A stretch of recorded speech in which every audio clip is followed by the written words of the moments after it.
আসসালামু আলাইকুম। এবিসিআই থেকে আমি আব্দুল্লাহ। সুপ্রিয় দর্শক, মিল্টন সমাদ্দার, যিনি মানবতার ফেরিওয়ালা নামে পরিচিত, অবশেষে তিনি গ্রেপ্তার হলেন। সম্প্রতি শোনা যাচ্ছে যে তিনি যাদেরকে আশ্রয় দিতেন, অসহায় মানুষ, তাদের কিডনি নাকি তিনি কেটে বিদেশে পাচার করছেন, এমনটাই নিউজ এসেছে। এবং সম্প্রতি তিনি ডিবি পুলিশের হাতে গ্রেপ্তার হয়েছেন এবং কি কি গোপন তথ্য তার সম্পর্কে বেরিয়ে এসেছে আজকের এই ভিডিওর মাধ্যমে সেটাই তুলে ধরবো। তবে চলুন আমরা মূল নিউজে ফিরে যাই। মানবতার ফেরিওয়ালার মুখোশের আড়ালে ভয়ঙ্কর সব প্রতারণার অভিযোগে চাইল্ড অ্যান্ড ওল্ড এজ এয়ার আশ্রমের চেয়ারম্যান মিল্টন সমাদ্দারকে আটক করেছে ঢাকা মহানগর গোয়েন্দা পুলিশ। বুধবার সন্ধ্যা 7:30টার দিকে ডিবি মিরপুর বিভাগের একটি টিম ঢাকার মিরপুরের দক্ষিণ পাইকপাড়ার বাসা থেকে তাকে আটক করে। ডিবি মিরপুর বিভাগ সূত্রে জানা গিয়েছে, বর্তমানে রাজধানীর মিন্টু রোডের ডিবি কার্যালয়ে জিজ্ঞাসাবাদ করা হচ্ছে এই মিল্টন সমাদ্দারকে।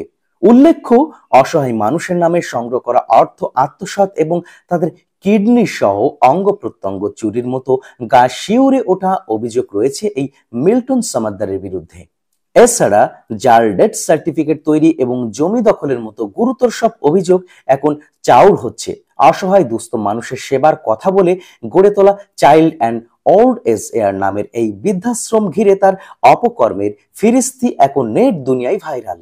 মিল্টনের ভয়ঙ্কর সব অপকর্মের অভিযোগের বিষয় আমলে নেয় জাতীয় মানবাধিকার কমিশন।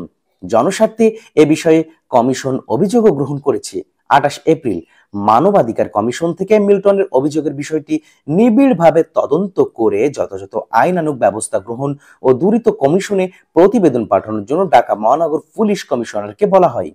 একই সঙ্গে এ ধরনের প্রতিষ্ঠানের কার্যক্রম সম্পর্কে তদন্ত করে প্রয়োজনীয় ব্যবস্থা গ্রহণ করে কমিশনে প্রতিবেদন পাঠানোর জন্য সমাজসেবা অধিদপ্তরের মহাপরিচালককে বলা হয়েছে।